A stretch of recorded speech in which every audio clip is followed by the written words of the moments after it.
And we'll get going. So hello everyone again, and officially welcome to my Thermomix demo this afternoon.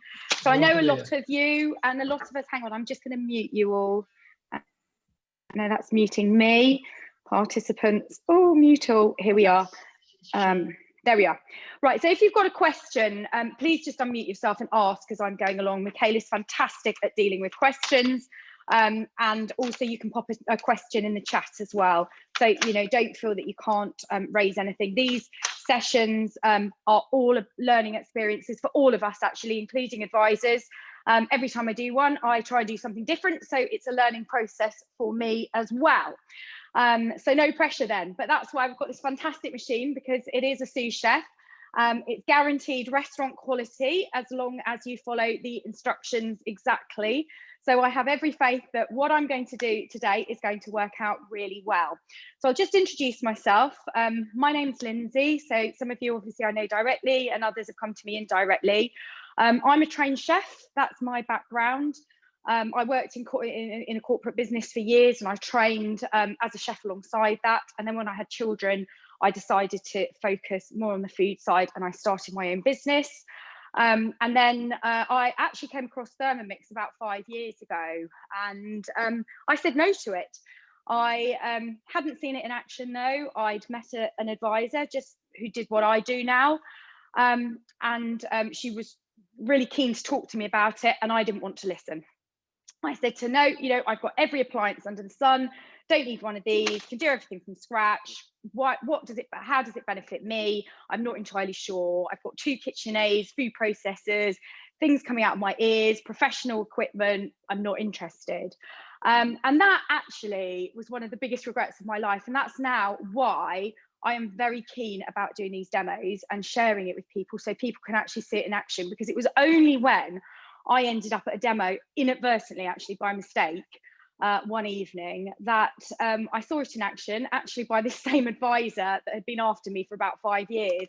And I was completely blown away. And then I bought my first machine. So I was an owner first before I became an advisor. So I'd owned for about 6 months, and I am quite active on Facebook. People have started asking me about it. Well, it looked really good. They're interested in finding out more. So it was a natural progression for me to join the business as an advisor. And that was 2 years ago now, just over 2 years ago. And then this year, I've sort of grown my business over the last 2 years, and now I'm a team leader. So I've had a really, really successful year. I am just on the cusp of making my 70th sale, which I'm hoping will come in next week. I've had 6 sales already this week. So for anybody saying that, you know, lockdown is, people aren't going to be wanting to spend money in lockdown, very nervous about the economic uncertainty, we haven't seen that at all in Thermomix. And that's great, actually, because it means our message about these machines being investments and able to save you more money than you spend on them, or more money than it costs to buy, it just shows you that that's really getting through. So that's one of the things I'm also really passionate about, encouraging my owners, my team members to get the most out of their machines so they can save lots of money off their shopping bills. You know, there is no getting away from it. £1,200 is quite a lot of money to spend all in one go. But, you know, that's why we have these payment plans. We do it over 1, 2 and 3 years, as lots of you will know because you're owners. And on a 3-year plan, it costs just £36 a month. And if you work that down, that's £1.20 a day. So all you've got to save really is £1.20 a day. And then you've offset the cost of your Thermomix. And most people, and I know this from experience over now nearly over 2 years, people are saving themselves 2-3 times that figure. So we know that this machine pays off. Yes, I always tell people to sit down when I give them the price, and I'm no longer afraid of it, actually, because I just see the value it brings to people's lives in terms of how much money they save off their shopping, how much time they save, how much stress, how much mess they save, and just how they are brilliant all-round appliances in family life. So that's a bit of my background. It's always lovely to see owners on here. We've got a good mix. You've got owners, advisors, some people that are just new and having a look around and a little bit curious, and that's brilliant. One thing I will say is when you join as an owner, when you become a Thermomix owner, you join a fantastic community. So you are fully supported by us, and you don't get that sort of service when you buy any other kitchen appliance, you know, in a shop from John Lewis. You go down the road and buy a KitchenAid, you get it in your house, and then you're on your own with it. But that is not the case with Thermomix. So you will have a trained and named advisor, as long as you buy through an advisor. And again, that's an important point I want to make. You are able to go online at the moment and order these things. Since lockdown, we've created a web shop so that people can buy machines directly online. I would recommend that you don't do that you talk to an advisor first. Firstly, because you will get much more out of your machine if you have somebody that knows what they're doing to hold your hand through it. And secondly, you won't get any of the special offers either that we have on every month. So it is well worth having a conversation with an advisor first if you are thinking about buying. You know, I have lost count of the number of people that find my group and say they bought their machine directly with Warwork and they don't have any support. Now, you know, I welcome lots of people into my group, but that shouldn't really be how this business functions, because we actually only get paid when we sell machines. So it's really important to us to be able to do that and to do it properly. So what is a Thermomix then? Well, obviously many of you are owners. It's what I would say is it's a kind of a smart food processor, but it's a food processor that cooks, as well as does a number of other functions that most basic food processors won't do. The most distinguishing part of our Thermomix is this touch screen on the front. So you'll see at the moment, I've got 3 dials. This is the home screen: time, temperature, and speed. So all Thermomix recipes are put together as a function of time, temperature, and speed. It just takes a little bit, hang on, I've got somebody coming in. It just takes a little bit of time to get your head round how recipes are put together. But I would say within the course of a short space of time, people are using these machines really easily, as if they'd had them all their lives. So this is our home screen. If I click on here, I can bring up a menu. I don't know if I can show you that properly. I hope it's not back to front. So on here, I have got my weekly planner. So through our app, which is either an app or on the website, you can schedule, you can put a list of what you want to do, what you want to cook, either on a daily, weekly, monthly, or even yearly basis. So this is where most of my customers find they get the most cost savings, by being able to plan all their meals out in advance. So they only shop they only buy what they need. So I would say most people will tell you that they will save in somewhere around 20 up to £50 a week if they are using this machine to its full potential. So there's my weekly planner. Let's go back. So under my recipes, I've got huge amounts of collections on here, both collections that I've created myself, so you can see the sorts of folders that I put together, so I can collect recipes together in a folder. So there's all sorts of things here. What have we got? So I was just going to show you one of them. So my random stuff one is quite funny because it's got all sorts of weird and wonderful recipes. So chip shop curry sauce, Big Mac style sauce, butterbeer from Harry Potter, chakalaka I put in there just because I like the sound of it. You can make, you know, all your different types of milks, included evaporated milk, condensed milk, pumpkin donut figures. I thought they sounded fun. Plant candy bar bites, which look a bit to me like Mars bars, but they're all plant-based. So all sorts of recipes that you can find through our online platform.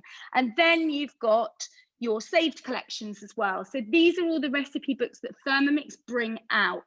So there's about 10,000 collections online, which again, you can save to the app, and then your machine automatically syncs with it. And then you have them all available at the touch of a button. So if I just launch that collection, you can see all the recipes pop up. And then I've just got to, this is a lovely one actually, this Christmas tree pull apart bread. I've just got to tap on that and launch the recipe, and off we go. So that's how our interface looks on. If I swipe left rather, across the screen, I have all our different modes. So you can use it as a set of weighing scales, and actually you can even use it as scales when you're cooking. It will make the most fantastic dough. The turbo is a bit like a pulse on a food processor, but it will chop or grind down nuts or coffee beans in a matter of seconds. So these machines are all about speed and ease. The pre-clean, so it will clean itself after it, so we will be using that today.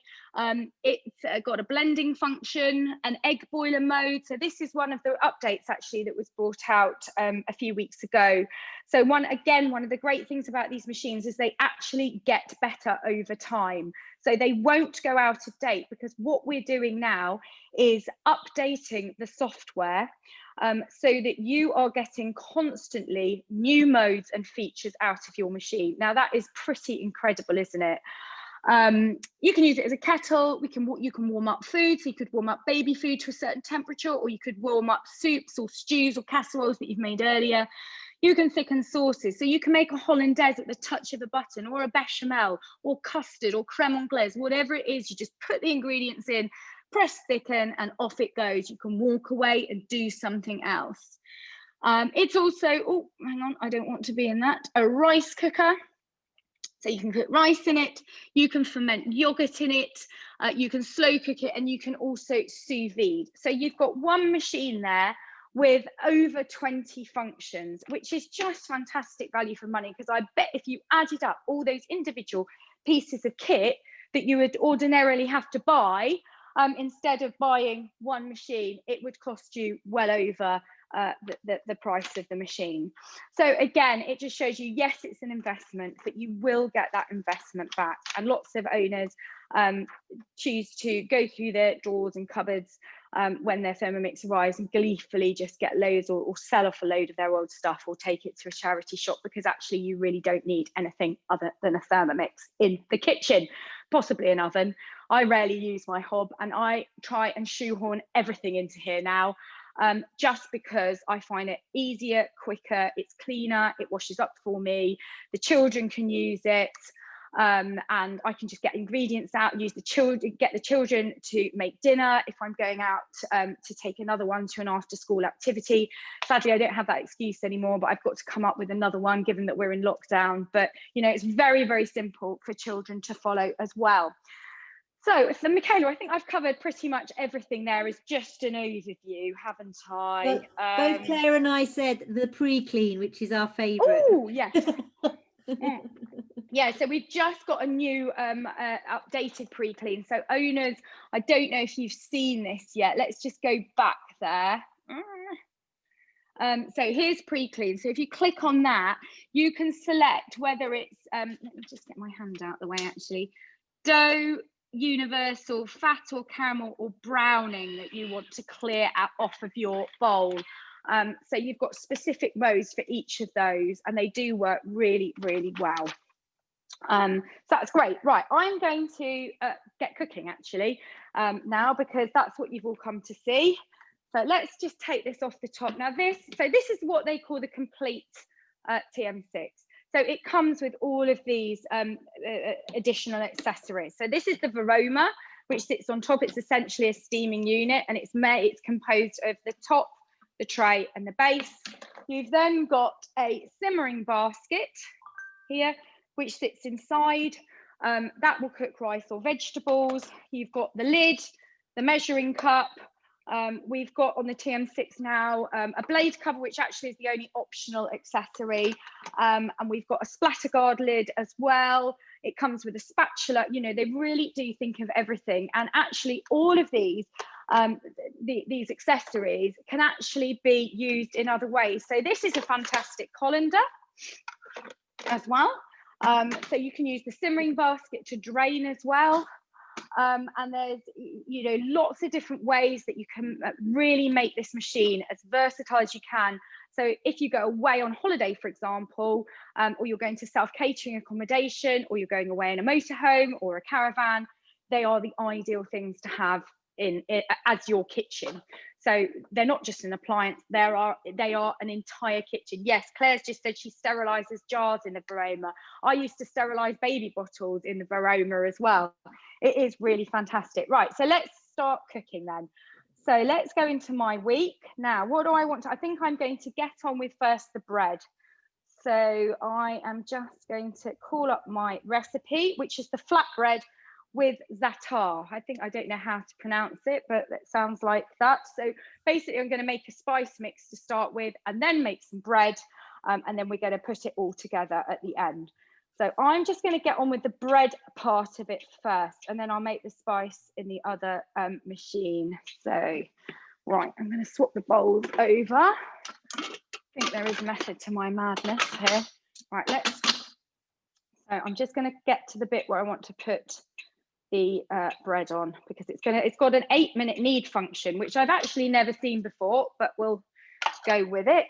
Okay, so now this is the real benefit of these machines. It walks me through it step by step. So we've got our first instruction here, which is put some yeast in. So let's go and get my yeast, and you weigh straight in through the weighing scales. That's one of my favorite features of this machine, is that it weighs for you. And again, I'm not aware of any other machine that does that, other than a set of weighing scales. But yeah, you've got it, you don't need one of those as well. Now it wants me to put in 500 grams of plain flour. Now it specifically says plain flour here. I went to get my bread flour out earlier and then actually read the recipe, and I could see it said plain flour. So I swapped to plain flour, but they are flatbread, so you won't really need that gluten development. So again, I'm just weighing in 500 grams. Let's do it a bit more quickly. Here we are.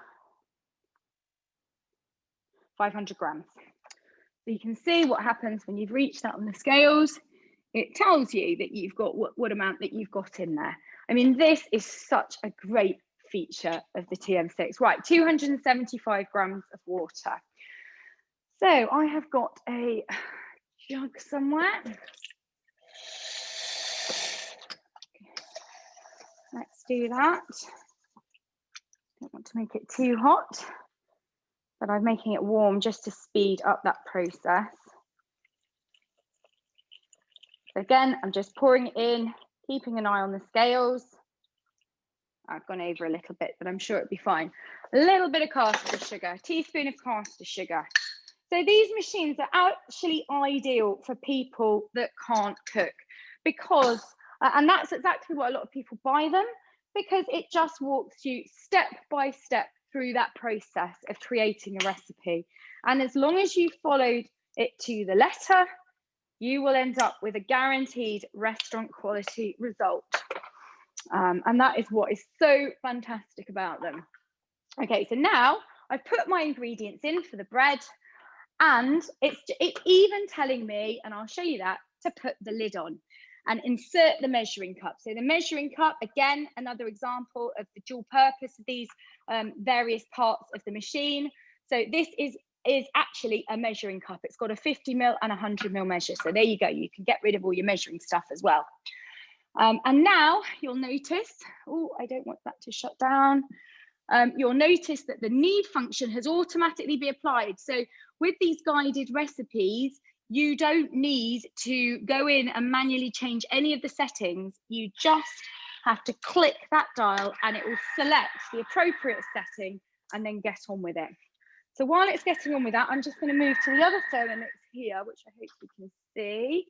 Let's try and not knock you into the sink.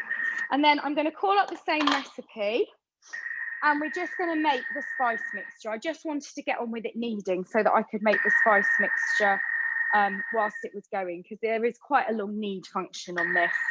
So the longest I think I've seen prior to that is a brioche, which is about 6 minutes. So I was a little bit surprised to see the 8 minutes, but we'll go with it. Normally, when I make flatbreads and pizza dough, the knead function comes on for 2 minutes, and that is a brilliant thing to do with a Thermomix. I've made all my own homemade bread for years, actually, and that was one of the reasons that stopped me buying a Thermomix, because I could make bread anywhere. I used to make it not by hand but in a KitchenAid, but there is nothing beats this for the sheer speed and ease of bread making, and you can have a loaf on the table within an hour and a half, in fact in less than an hour and a half, and you certainly can have rolls out within about an hour and a quarter. So you know, that is one of the great things about this machine for me. Right, so it's just walking me through the recipe. Now I'm not going to put in quite as much as it suggests, because I think my children will be fussy about this, so I'm going to half the spice mix. So it's just told me to put some thyme in and then some oregano. So it's again walking me through that part of the recipe step by step. So thyme and oregano go in, and I'm not putting as much as they say, because no doubt the children will be fussy about it and they'd rather have it plain. Right, some sumac. So this is a bitter spice, really good in Moroccan and Middle Eastern cookery. Okay, so it just wants 10 grams. I think that's probably a little bit much. Put a teaspoon in, and a teaspoon of salt. So you can alter the quantities of the recipes. That's one of the things that a lot of people are a bit nervous about. What happens if I just halve or you know, third the recipe? It's absolutely fine. Obviously, some recipes, a bit like hummus, it is advisable to do the main quantity, because the blend function does depend on having a certain amount of ingredients in there. But in general, you know, you can play about with it. So if you're just a family of 2 and you've got a recipe that cooks for 4 to 6, then you can just simply divide that recipe by 2 or 3. Okay, so now I'm going to grind all those spices together. So I've put them all in, and the Thermomix is going to come and grind for me. So instead of using, I don't know if you can see that going, those blades are going at, would you believe, 250 kilometers an hour in there, which is why it's very quick to do these sorts of processes. So previously, I would have had to have got my pestle and mortar out and done it by hand, or I might have used a food processor, but it wouldn't have done it for me in about 20 seconds. I don't think it's in 20 seconds. So now it's asking me to scrape down the sides of the bowl with a spatula. Well, they look pretty good to me. And then add in 10 grams of sesame seeds. So the sesame seeds go in. So this is the same principle that you can use actually with your own spice mixes. So I make my own curry powder. I make my own, what else? Garam masala is fantastic actually. So the sesame seeds go in. Piri piri is fantastic. The piri piri. Oh, I haven't done that. Yeah, what else? I've got some here. So I do, whenever I do the Thermomix garam masala, it makes quite a big quantity. I mean, this stuff just smells out of this world. So different, actually, to the stuff that you buy, which really doesn't have half the flavour of it. And again, one of the real joys of the Thermomix, you can buy your spices in bulk, you can make your own spice mixes up. The curries are unparalleled. They are just delicious. Yeah, and so simple actually that children can make them too. So the sesame seeds have gone in, and I can't believe I've talked for 5 minutes trying to put a spice mix together, and now it's just mixing all of that together. Now you'll notice here that the blades have gone into reverse, so that little arrow means they've gone into reverse. So when the blades spin in one direction, they're sharp, so they chop and they grind and they mince, and when they go in the other direction, they're blunt, so they just stir. So they're not going to be chopping up the ingredients inside that bowl. Okay, so let's have a little look at that. So hopefully the sesame seeds will remain intact. Yep, there we are. That's exactly what I wanted to see. So I'll just bring you over to show in there. That's my little spice mix. It actually does smell phenomenal. Oh, it's really lovely. So I'm going to empty that into a ramekin, and then it says, you know, transfer to an airtight jar and set aside. So that is more than enough for the purposes of today, and it will mean next time you do this recipe you won't need to do the spice mix again, because you can just decant it into a jar and keep it for next time. Right, so now that's still kneading away. I'm just going to move that slightly back. And I'm going to go into my week and I'm going to get going with the main meal. So that's this Middle Eastern chicken with the pearl couscous. So I press, the recipe's loaded already on the front of my screen. I press start cooking, quit active recipe. So it's telling me to put a bowl on top of here. So what I'm going to do is use this as a set of weighing scales. You can see me. I've got a bowl. I'm going to use it as a set of weighing scales, and I'm going to weigh in some couscous. Now, got a little bag here. Let's weigh that in. So it wants 300 grams of couscous. It's a pearl couscous. I don't actually have that. I've just got regular couscous. So I'm going to pop that in. Click on next. Now cover with boiling water and set aside. So that's pretty standard, really. So I'm just going to cover that with the boiling water. If you can't see, because it's just off your screen. There we are. And just set it aside, as the recipe says. Now, a little bit later on, you're going to see we're going to steam that couscous in the varoma over the bowl, which is brilliant, actually, because that is very authentic. And if you were in Morocco, when they do their couscouses, they steam the actual couscous over the mixture, the vegetable, all the meat mixture, the tagine mixture that's cooking in the sort of the big cauldron underneath. And so it imparts beautiful flavors into that couscous. You do the same principle with rice, actually, and impart the same flavors in. So you'll see that in a minute. Right. So it's asking me to put some coriander in. I've already actually done the coriander and the lemon. So I will just show you that on the screen. So it wants you to put 4 sprigs of coriander in, 4 sprigs of mint, 1 lemon zested. So all you need to do is take the zest off, no white pith, and then it will grind it all up for you. So 5 seconds has come on the clock, no temperature because we're not cooking, of course, and speed 7. So I'm just going to skip through that and then transfer into a bowl and set aside. So that is just chopping up your lemon and your coriander and the mint to add a beautiful flavor to dress the dish with at the end. But I know my children and they will say they don't want that. So I'm just going to put in some coriander at the end and be done with it. Right, we're going to start cooking now. Finally, gosh, I want to be finished cooking by 3:50. We'll see what we can do. I like to challenge myself. So place 40 grams of olive oil in. So while Lindsay's doing that next step, I think it's really important for new owners as well who are getting quite used. You can skip steps and adapt your recipes. So don't be afraid. Making mistakes is the best way to get to know what you can and can't do. Yeah, absolutely. My son once pureed a risotto, but we saved that by turning it into arancini, into like little deep fried rice balls, which went down even better than the original risotto. So there are ways and means of bringing things back. I often, interestingly enough, I get asked this question quite a lot. I put in about half the oil that it recommends. The Thermomix like to use a lot of olive oil. I just cut it in half, and it doesn't seem to have any adverse effect at all.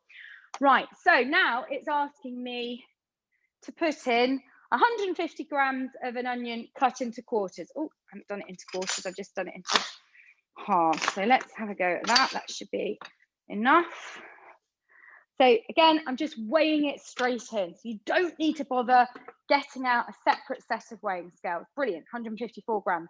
Then a 4 centimeter piece of ginger peeled. I don't usually bother peeling my ginger. I just wash it and stick it in. So there we are.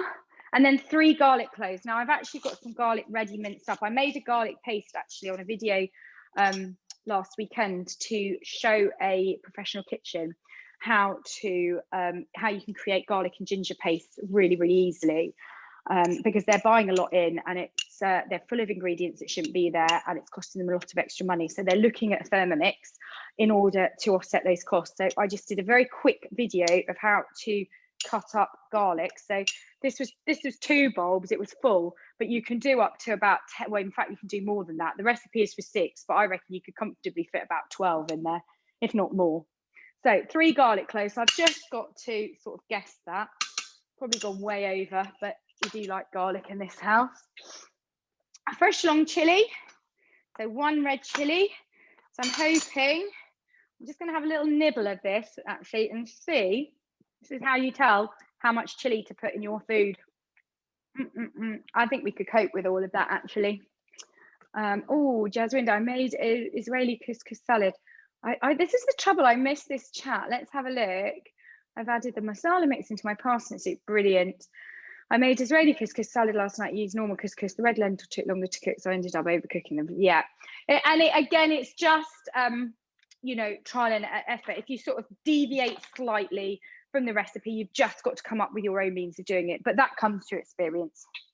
Okay, 1.5 teaspoons of ground cumin.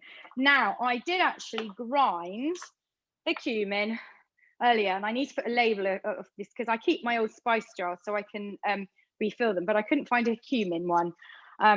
So this, I just put in about 30 grams of cumin seeds and ground my own, and it again smells delicious. Let's get that going. Let's put that in there, 1.5 teaspoons. Cumin is one of my favorite spices. I absolutely love it.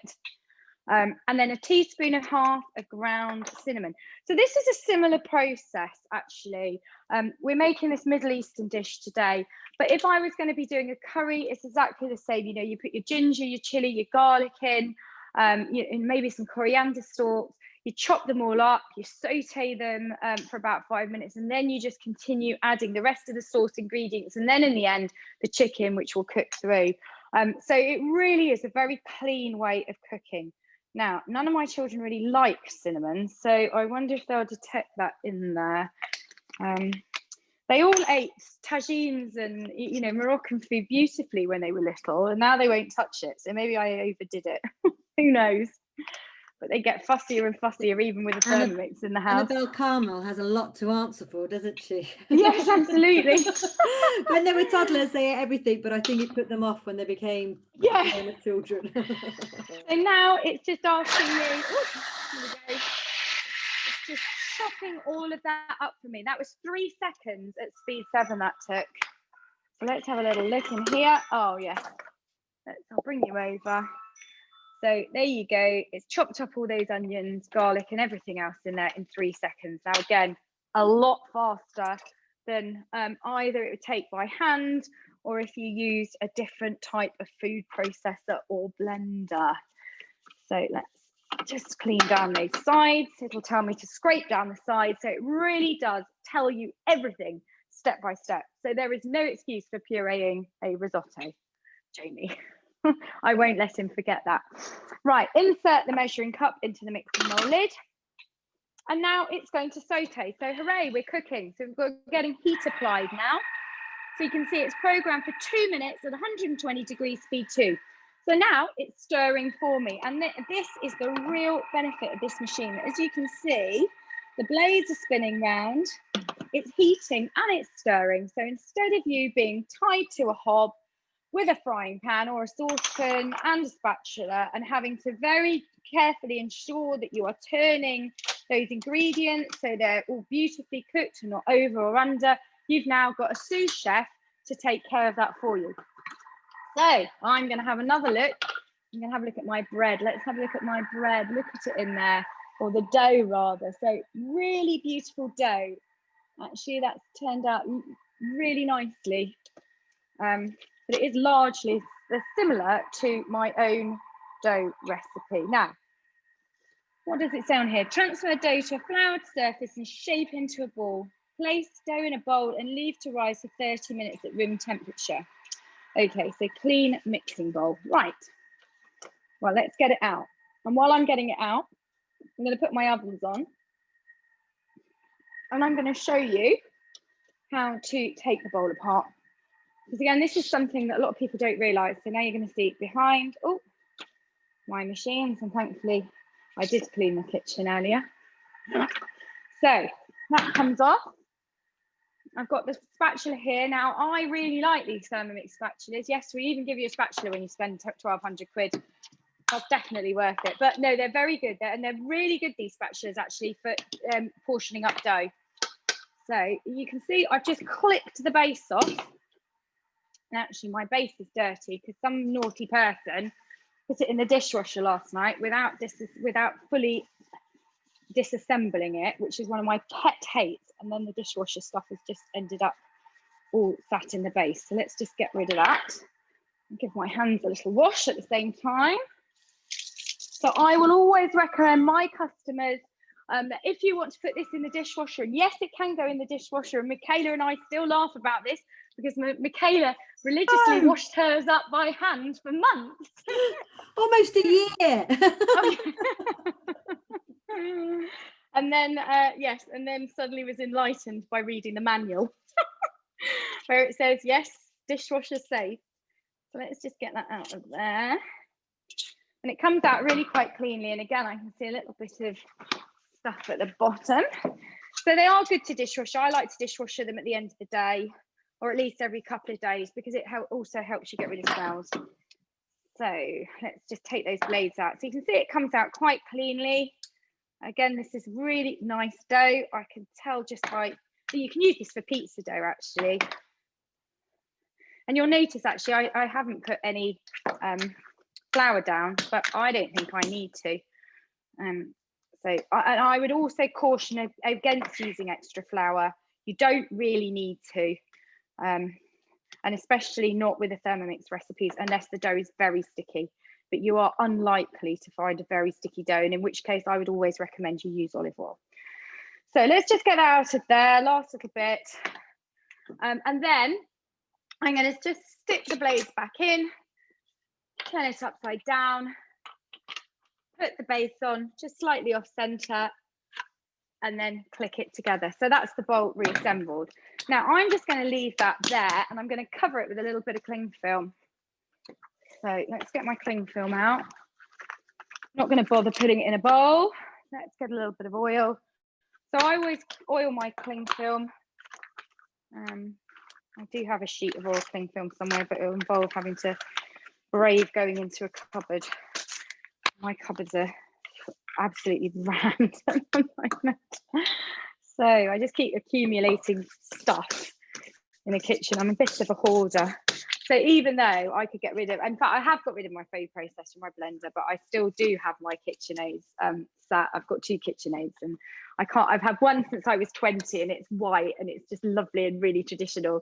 And then I've got a red one over there, which I used to use day in, day out in my cake business, which I'm no longer running, actually, because now I fully focus on Thermomix, which is one of the real benefits of having an advisor like me, or one of my team members who are trained to the same degree, actually, because we are here to give you help and support when you need it. And I certainly don't have other focuses or priorities.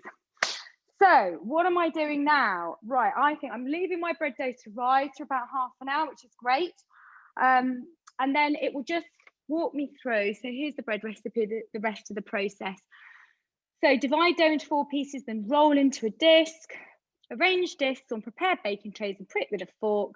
Brush over some olive oil and sprinkle with the za'atar, and then leave them to rest for 20 minutes. Preheat the oven, bake for 20 to 25 minutes, which seems a huge amount of time, but we'll see. I'll probably only do one of these breads because if nobody likes them, then we'll just go back to doing our normal kind of flatbread recipe without the spice mixture on top. So I'll come out of there for the time being, as I'm just going to leave my bread to rise.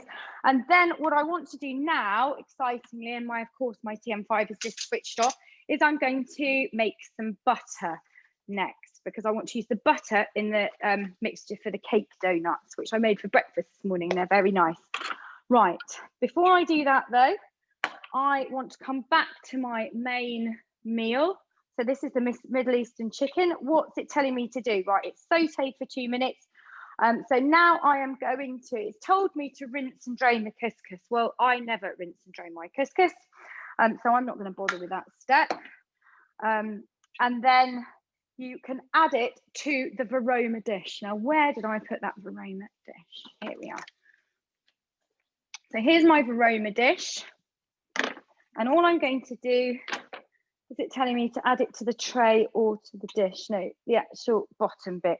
So I'm just going to decant the whole lot into the Veroma dish, the bottom of the Veroma, like that.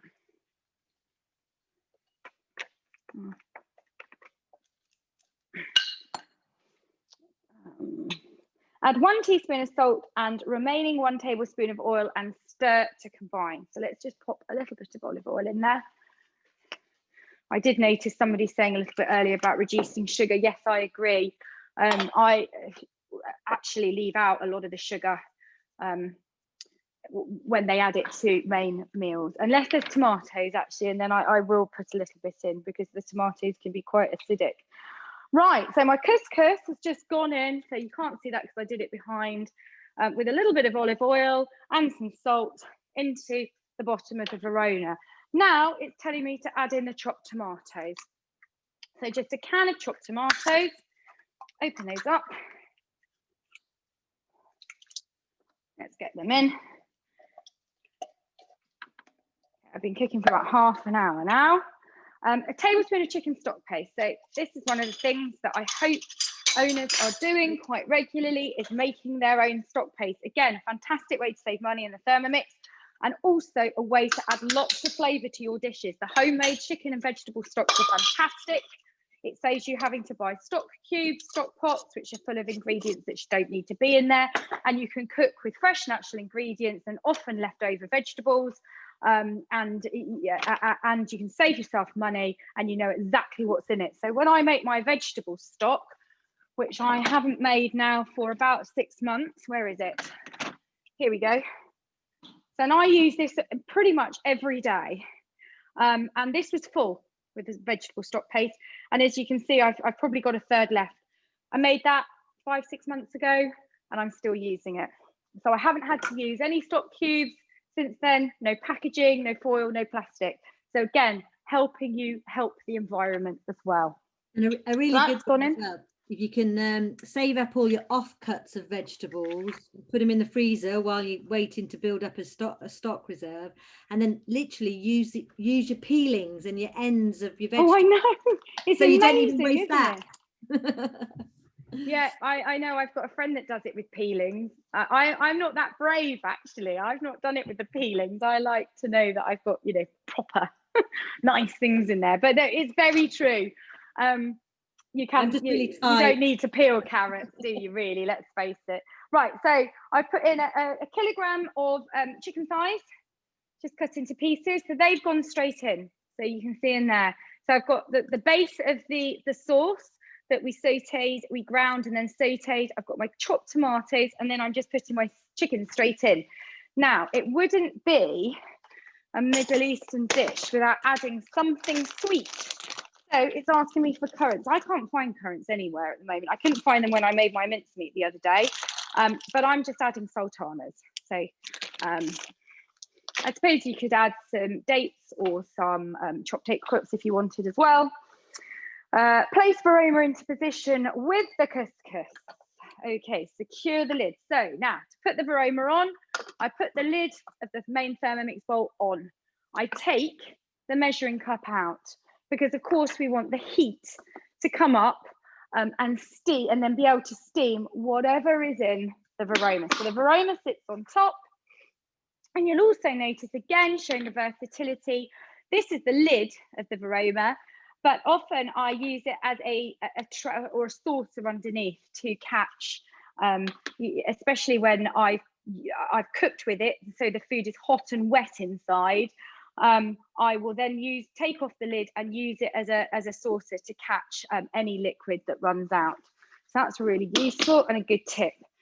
And then all it's going to take now is, you can see my guided recipe is set for 20 minutes at 100 degrees.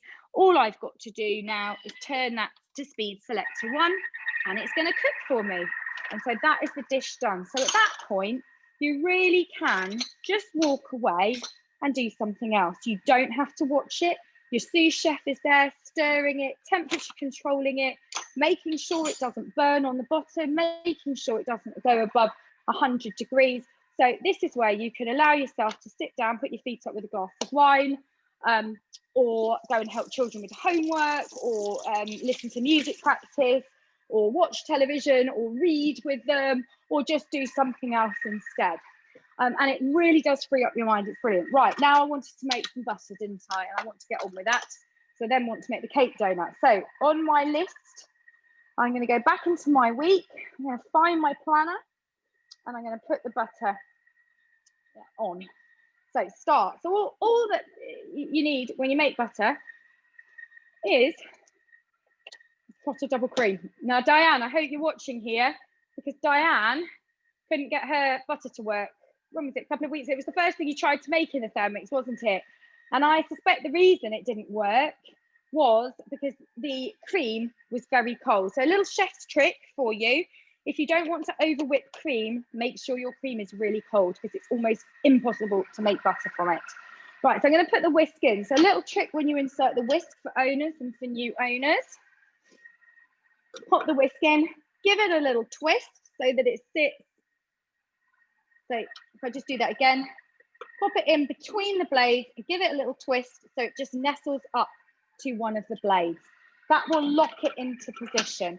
It's really important that you do that, because I've lost track of the number of people, despite me saying it, that forget it and then end up shredding their blades, because of course you've got the main blades at the bottom turning at quite a speed, and of course if the whisk just pings off, and then you get, unfortunately, shredded whisk. But they're only about £8 to buy, so it's not the end of the world.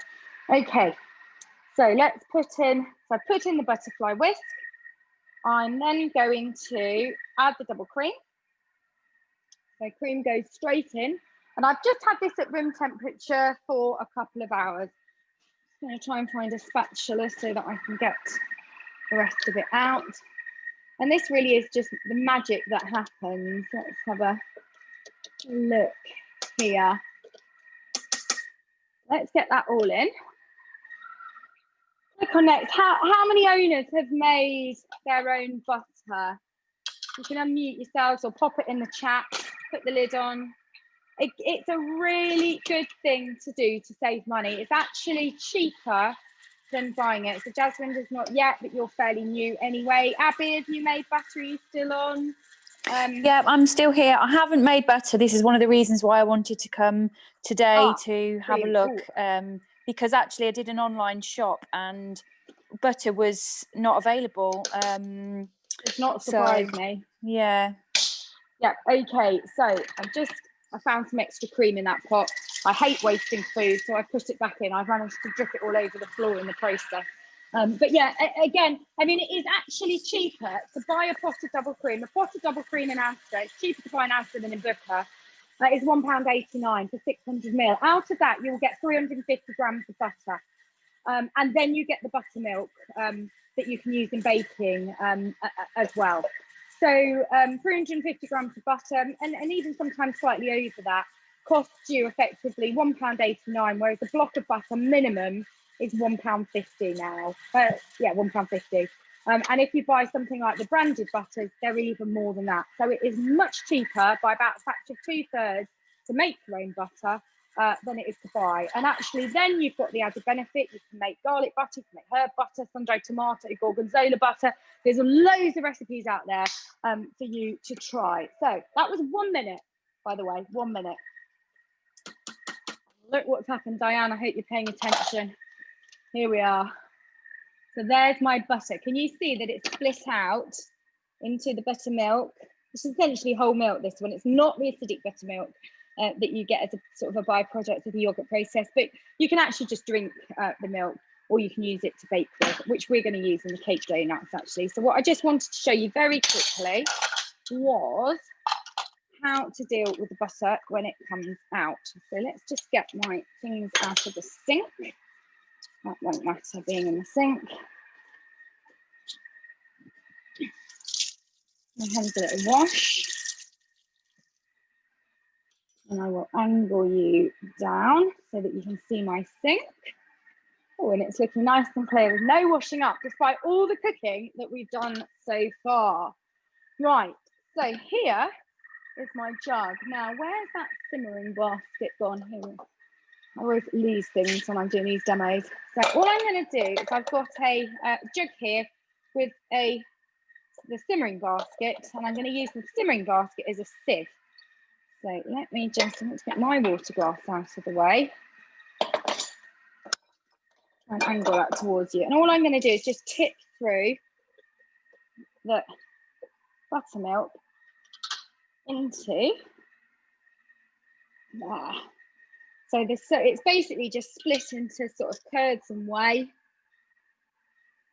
So the curds are the actual butter. You can actually remake cream, I've heard somewhere, but by heating it up again, but I'm not going to attempt that. And then just making sure you've got very clean hands, or you can use a spatula. I just squeeze out as much of the buttermilk as I can. Okay, so this is the stuff you want to get out of here, because this is what, and if I do that, you'll see it all running out. This is what turns butter rancid. So you want to get rid of as much of it as possible. I'm just going to give it a little go because I could be here for a few minutes doing this. And then, I mean, how much fun is this for children to do? And then what you want to do, once you've got your buttermilk out, you want to literally, you can see my tap on, cold water, you then rinse the butter. I mean, it sounds bonkers, doesn't it? You need cold water to do it. And you're then rinsing the rest of that buttermilk out. Now, I'm going to only just do a portion here. I'm not going to do the whole lot because I could be here for a little bit longer than I want to spend during the demo. But it certainly would take you no more than 5 minutes in total doing this. So as you can see, I'm just great stress relief. It's like one of those squeezy balls. Just rinsing out my butter and squeezing it out. Okay, so that is proper fresh butter. You could add a little bit of salt to that, 1/4 of a teaspoon probably to the whole amount would do it. You can add, you know, chopped herbs to it. You can freeze it. So I would store this by freezing it. I'm just going to pop that back in there because I'm going to use I don't know if I'm going to use a biscuit. Am I going to be using it? No, I just want the buttermilk actually. I'm going to make the cake donuts and I'm going to use the milk in the buttermilk. In the cake donut recipe. Granny's head, by the way, there, everyone. Pardon? Joseph was just on screen laughing at seeing his granny's head. Oh, fantastic. Right. Okay, so that's done. Now, again, one of the benefits of these machines is that you can just then keep going. You don't need to wash up in between. So now I'm going to use the same appliance that I've just used to separate out my butter and my buttermilk to make the cake donuts. So if I just go back to my week, select the recipe, and it's going to walk me through it step by step. I'm not going to do the cinnamon sugar dusting because actually I did some this morning and I've still got enough left. So I use the machine to grind the sugar into icing sugar and then add some cinnamon. And it has just mixed it all together for me. So I've got this cinnamon sugar. I just saw a lactose-free question flash up. Michaela is lactose-free. No, that was me. Oh, was that you? Okay. I was just telling Leanne she could use the lactose-free cream for any dairy intolerance, but it is a bit more expensive, the cream. Okay. So now you'll notice, if I show you my screen here, what you'll notice, this is an American recipe. When I get up to it. Hang on, come on. So it's in Fahrenheit and then imperial units. Right, so you can see it's come up, the scales have automatically changed to ounces and I'll be weighing in ounces as well. So the scales will swap over depending on whether you're in metric or imperial. So it just makes it really easy for you. Right, 2.5 ounces of sugar going in. Now I should really have a dry mixing bowl for this because it wants to grind it into ice and sugar. Again, another cost saving of the Thermomix. You only need to buy this stuff, the cheap granulated sugar. You can make caster sugar in 2 seconds. You can make icing sugar in 10 seconds in it. Icing sugar is about 3 times the price of granulated sugar. Caster sugar is about double the price. So there's a little saving for you and you also save that space in your cupboard as well. The lid goes on, then I'm just going to grind the sugar. So this would make icing sugar if the bowl wasn't wet. that's one thing you need to remember. But of course, I've just got the milk in there from making the buttermilk and butter. So I'm not going to be able to show you that, but I will do with another recipe. Right, now it wants me to add oil. Let's have a little look. No, it hasn't really. It's not the best way to show you what icing sugar looks like. So I'm just going to add in 2 ounces of oil. So who else, has anybody else done these little donuts for breakfast? They're really popular with my children, 3 of my children, 3 out of the 4 children actually. I did the baked ones. What did you think of those, Peaches? Did you like them when you came the other week? 4 ounces all-purpose flour. Now I need to find my flour. Here it is. So this is just plain flour, and I am going to do it with plain flour today because I did it or this afternoon because I actually did it with self-raising this morning to see what the difference was, because this one you have to add some baking powder, and so this morning I just used self-raising flour, which has already got baking powder in it, but I do wonder if adding baking powder makes a little difference. So 2 teaspoons of baking powder. I want my proper teaspoon measure, which of course I can't quite lay my eyes on at the moment. Let's go with that. Flat teaspoon. 2 teaspoons of baking powder, pinch of salt. So again, I mean, these are great fun for children to make for breakfast for themselves. Just a little alternative to having something like waffles or pancakes or crepes, and easily made. Now, the recipe calls for nutmeg. My children really said they thought it was really nice. So I said, oh, well, I'll add some vanilla next time. And they said, oh, no, it was fine with the nutmeg and the cinnamon, strangely enough, yet they profess not to like cinnamon.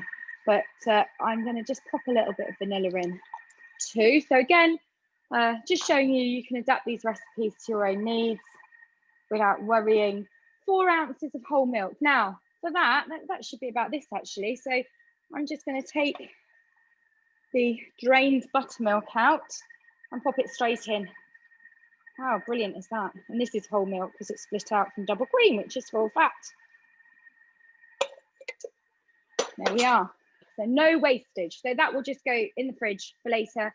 You can put it in coffee, you can bake with it, etc., etc. So you can use it up. A large egg. Let's pop an egg in. And that goes. And now put the lid on, insert the measuring cup into the mixing bowl lid. Click on next. Turn speed selector to speed 4. So it's just going to mix it all together. Okay, now while it's doing that, so it's only 10 seconds or so, 20 seconds. I've just got my donut tin. You do need one of these if you're going to do it, but you can buy them very cheaply off eBay or the internet at the moment, considering all the shops are closed. You might be able to get them in the range or Hobbycraft as well. So I've just sprayed it with a little bit of baking spray. And I'm going to just bring you around. You can see now that dough rising there. If I just take you down like that, you can see the dough rising. That is ready to use. It's asking me to scrape down the sides. Now I do need a clean spatula for that. Just brush up that one very quickly. Give it a dry.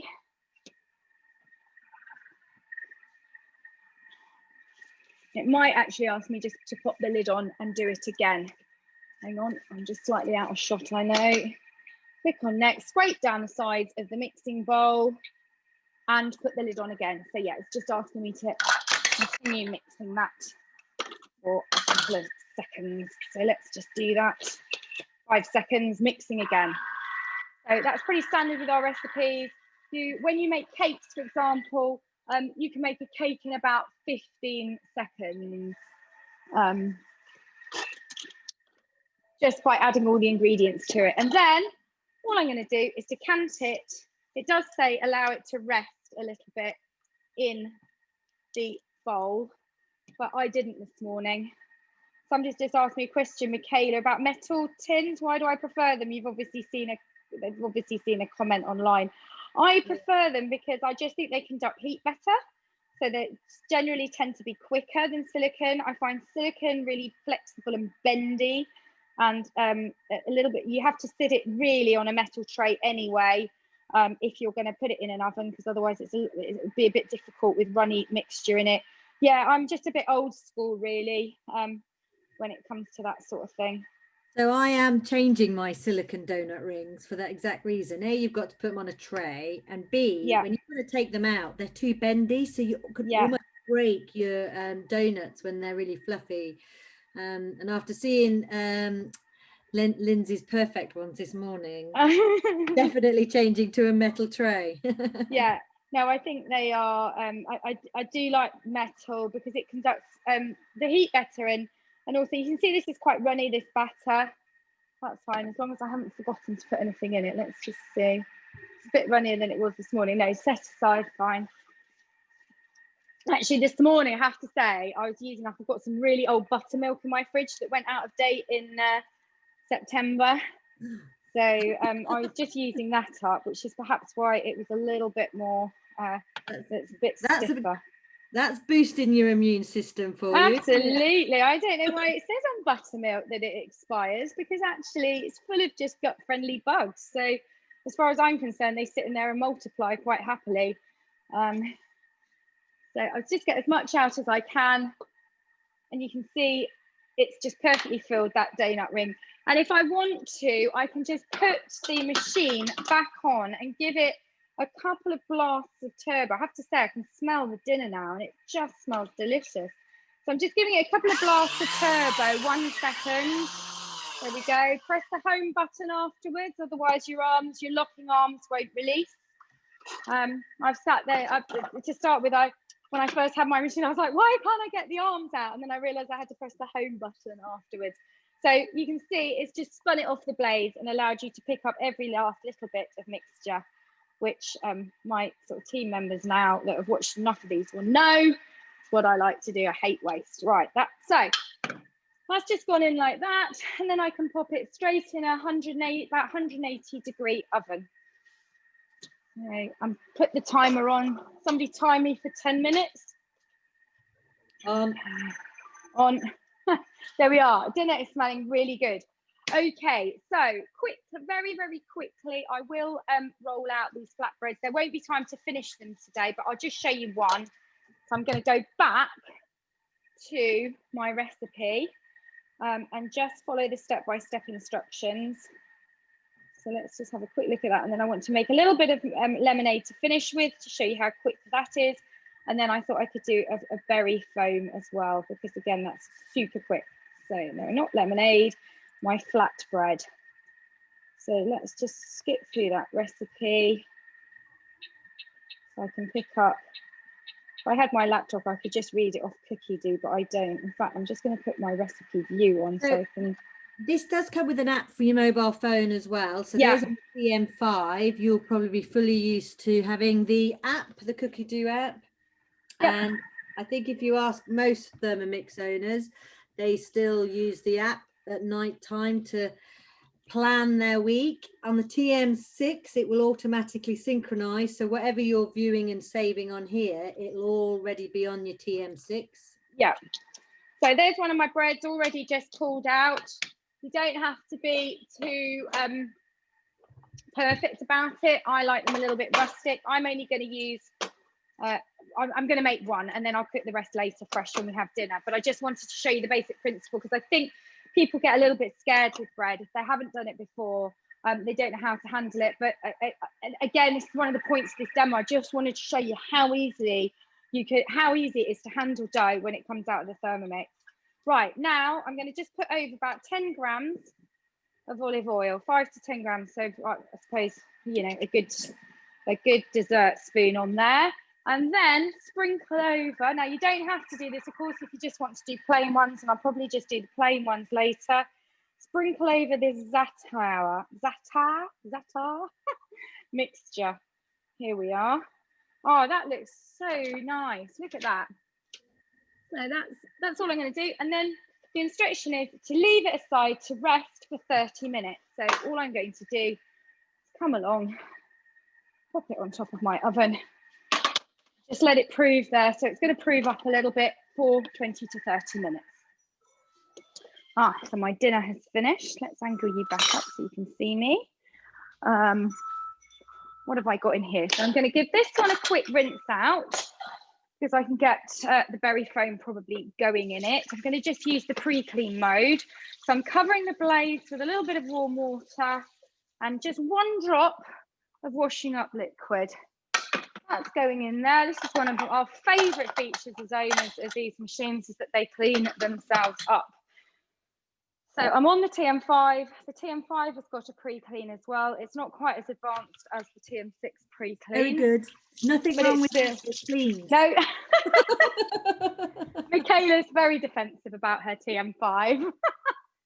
No, there is nothing wrong with it. I give you that. It still works just as well. So he's told me it's just going to run a cleaning cycle for about 6 minutes. I'll probably stop it after a couple because I don't want to waste around for 6 minutes when I could be using it. Right, what did I want to do next? Okay, so let's have a look at the main meal that's finished. So because I don't know if you can see that, I just move my butter out of the way. And the 2 final recipes are very quick. Oh, am I going to do it in just about an hour? I don't know. Stress. Somebody said to me it was better than Ready Steady Cook this. But although that's just half an hour. Right, but I did do a demo in 10 minutes the other day, so that was quite exciting. So there's my couscous. It wants me to stir the grains with a fork. You can see it's beautifully steamed. It will have taken on those flavours as well. I'm just going to leave it to the side, and then I'm going to show you what the dish looks like. So there we go. It's bubbling away. Chicken thighs have cooked. The sauce has been made. Everything's marinated and cooked at the same time. So that is brilliant. Looking forward to that for dinner later. And then again, a great thing with these machines is that you've got a stainless steel bowl. So the food will keep really warm in there, in that bowl. Okay. You have a warm up function on the TM6. So even if you let it stand, you can just warm it up, can't you, in there? Yep. Okay, right. Now I'm going to get on with the lemonade because that's a really quick recipe, and this will blow your mind. Now I did make the dough in this machine, but I'm going to leave the dough in there because I'm sure my children won't notice. So you'll see I haven't quite cleaned it out, but that's fine. It's dry in there. Okay, so let's call up my recipe, my week. 1:15, Michaela, can I do a berry foam and a lemonade in 5 minutes? Right, click start cooking. Right, I'm going to put my sugar in. So I use, it says about 100 grams. I use about 80. I think that is a nice compromise and I like it tangy. Now I need to find a lid, which is behind. Pop that lid on. I'm going to grind that sugar. Just going to come out of there. In fact, I'm going to do the icing sugar to show you actually with this dry bowl. So I'm just going to put it on for 10 seconds at speed 10, just so that I can show you how to make icing sugar, because that's quite a fun function of this.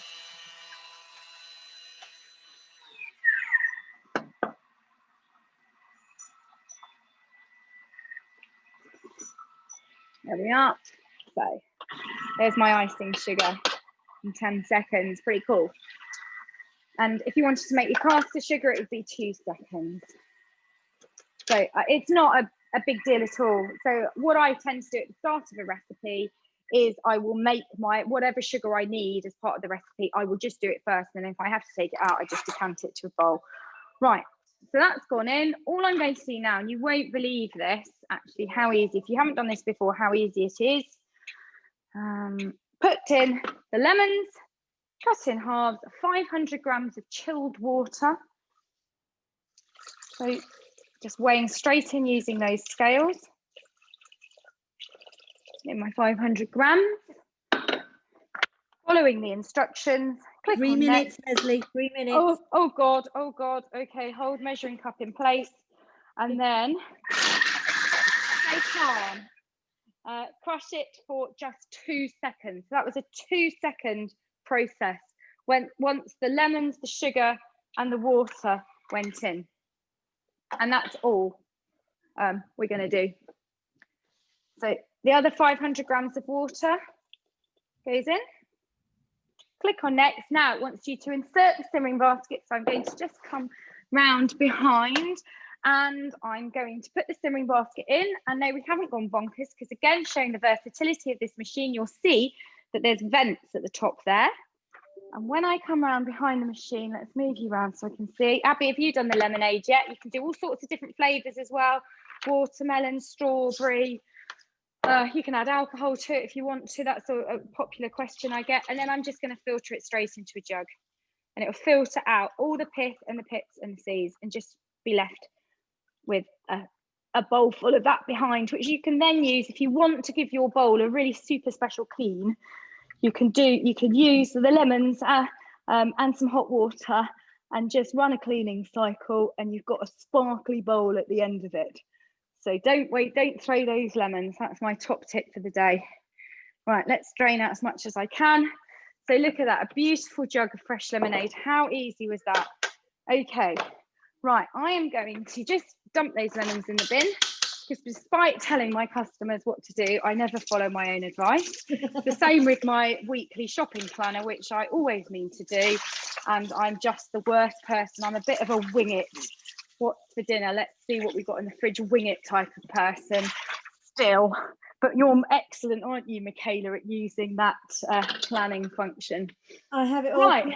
Here's my next week all done, look, already. And I've already done my order as well. So it's coming tomorrow. So I don't over-order. I'm not stockpiling, and I'm cooking from fresh. Fantastic. Right, so berry foam, last recipe of the day. This is just a couple of, literally a couple of minutes. The machine will run for 3 minutes. It will take me approximately 1 minute probably to put all the stuff in. Oh, I should have got my frozen fruit out. Never mind, this is defrost slightly for 15 minutes, but clearly I forgot that because I got quite a few things going on. Now, it asks you to put some sugar in the start. I'm not going to put that sugar in. I prefer to put a banana in, and a ripe banana at that, just to make it a little bit more natural and healthy. You don't need all that sugar. You could comfortably half that sugar if you wanted to, or you could use a banana. So has my whisk gone 15 in? Seconds to 10 minutes. Oh my God. 15 seconds. Right, 500 grams of berries. Now this is now... I'm not going to do it, am I? But never mind. Right, here we go. So 500 grams of frozen mixed berries. So I'm going to put in some strawberries and some blueberries. Get your bread in the oven. Oh yeah, it's fine. Actually, I realised it took a little bit longer this morning than the 10 minutes. So I'm not too fussed about that. It's just I wanted to finish by 20 past cooking, but I'm nearly there. So that's the 500 grams. Now you can put in some lime juice. It's just some lime juice. I'm not going to, in fact, I've got some lemon juice here. In fact, I could put a bit of the lemonade in. I've never thought of that. Ooh, just made some lemonade. That could go in. Lemon or lime juice, and then an egg white as well. So I've got an egg white here. This is what's going to really fluff it up. So one egg white goes in, and then put the spatula in through the hole. Where's my spatula? Oh, great. And it happens to be clean. And then this is going to take 40 seconds at speed 5. It's going to make quite a noise because it's grinding down some big strawberries. And I'm just stirring from the inside. So the spatula is designed to sit on top of the blade so you don't grind up your spatula when you're doing this, because everybody gets a little bit worried. So I'm putting the spatula in the hole. Right, let's have a quick look while it's doing that at my donuts. Oh, they've puffed up amazingly. So no, they're not quite done. I'm going to give them another couple of minutes. Michaela, could you time me another couple of minutes if you wouldn't mind? Yeah. I could actually put the timer on my TM5 actually. I use it all the time. There we are. Time has gone on the TM5. Now I'm going to put the butterfly whisk. Let me just show you this. So this is the basis of a frozen fruit sorbet, which is one of the most popular dishes amongst Thermomix owners. You can make your own sorbet in about 1.5 minutes just using frozen fruit and whipping it up like that. Our favorite flavor is cherry, but we've done mango. You can do pineapple. You can cut up your own frozen fruit, or you can cut up your own fruit rather and open freeze it on a tray. You know, the world is your oyster. And again, if you've got fruit that's going slightly past its best, it's a great thing to just bag up or open freeze it, then bag it up, and then you can chuck your own fruit in. So now it wants me to insert the butterfly whisk. So now it's broken down a bit. I'm inserting the butterfly whisk. So this is just literally just fruit. Now, what have I done with my measuring cup lid? Right, I'll just pop it. Oh, here it is. Here it is. Pop the lid in, click on next, and now I'm just going to turn that to speed 3.5, and you'll watch the magic happen. I'm just going to make sure that that whisk is in properly. Yes, it is. Let's just show you what's happening. This is going to whip up like a mousse. You actually won't believe it, what it looked like at the end. It's absolutely dreamy. It's a great pudding to give to kids. One of the things my children often say to me, and if you're mothers and fathers yourselves, you'll always hear it, what's for pudding, mum? And I'll say, have a piece of fruit. And they'll go, oh God, it's so boring. I don't want fruit. And then I say, okay, go and get me a bag of frozen fruit and we'll make something like this. And they absolutely love it. And we sort of lived on these in lockdown in the summer when it was really warm at the start of that lockdown and they were homeschooling. It was the sort of the treat in the afternoon. And I had my smug mum face on at that point because, of course, I knew they were just eating fruit and not the usual sort of sugar or refined sugar-laden treats. Like a bit like the 2 minutes. Oh, great, that's my timer going off. Let's have a look in here. You can see the flatbread rising as well. There we are. Just leaving that there, and I'll cook that. I'm just keeping an eye on that machine sometimes, and they shouldn't do, but depends on how much you've got in there. Just need to make sure they don't walk. I don't know if you have problems with that, Michaela. Have you found that sometimes if they're kneading or whisking at high speed, you just have to keep an eye on it, and actually it will say so. So look, my donuts are puffed up. They've really puffed, but that might be because I've put slightly too much baking powder, and I wouldn't normally expect to see them like that. But I will just flip them over like that. They're certainly puffy. Oh no, that one's falling apart. It's because I shouldn't really do this until they're cold, but I wanted to show you. If I can get that one out. Ah, there we are. This is what I said, Michaela. I've got asbestos fingers, as often trained chefs do. This has just come straight out of a 180-degree oven. But you can see how light and fluffy they are. And actually, I should just leave them to cool down slightly in the tin and then do this because they'll be a lot easier to remove. But I just wanted to show you what they look like. So there are those donuts. And can you see that now I've broken into that one? Can you see the sort of fluffy texture inside? Looks really lovely. Now, what I'm going to do, I have to turn that timer off because it's doing my head in. Let's stop that timer. How do I stop that? I don't often use my 5. Press the timer. Oh, yep, done it. Thank you. Right, here's my cinnamon sugar. So all I've got here is this bowl of cinnamon sugar, and then I would put them on a, usually just put them on a rack, a cooling rack, let them cool down, and then just dip them. My kid's going to be super happy with these, and that cinnamon sugar, just to coat them. And the sugary cinnamon coating just sits on the top of that really nicely. Oh, look, my dad's looking because yours look fluffier than mine, Lindsay. Yes. No, well, these are very fluffy, actually. I don't know whether that's because I've used my own, the milk as the byproduct of the butter making, and there was slightly too much liquid in there. Don't know. It was a very runny mixture, actually, but they have cooked beautifully. So let's just pop them all in there. I'll take some. Oh, my son's just come and said it smells nice, so I'll take that as a compliment from a stroppy 14-year-old. Right, so Claire's saying just ordered metal donut tray. So there we go. If I hadn't have broken that one, but anyway, the benefit is you get to see the lovely texture inside. That's looking like a nice one, and I'll just let them cool in the tin. Right, my flatbread is going to go in. Can you see that? It's nice and puffy now. So I'm going to pop that in. I'm going to pop that in for about 15 minutes. The recipe says 20, but I haven't actually done the full amount. So let's just get that in the oven before I forget, and it sits there all afternoon. Jamie, can you set me? Yes, he wants the lemonade. That's all he's come in for. I suddenly get an influx of children at the end of these demos. Set a timer, please, for 15 minutes. 15 minutes. Right.